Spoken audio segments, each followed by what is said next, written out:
এটা দইয়ের দুধ। এই যে দই ফাটবো। এখানে 20 কেজি দুধ আছে, এটা দইয়ের জন্য। দেখেন দুধ কত সুন্দর, দুধ ঘন। দইয়ের জন্য বাস করতেছি, প্রায় 150 গ্লাস হবে। দেখেন দই গরম গরম জোরাইতেছি।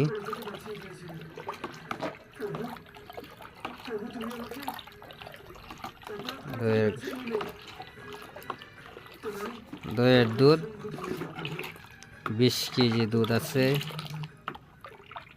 প্রায় 150 গ্লাস হবে।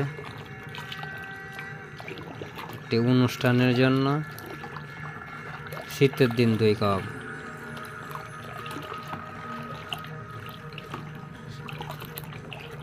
কত সুন্দর দুধ না? এখানে 25 কেজি দুধ ছিল, এখন এটা আপনার ঘন করছি করে গাড়ায় আপনার 20 কেজি আছে, এই জন্য এরকম ঘন করেছি দই স্বাদের জন্য। ধন্যবাদ।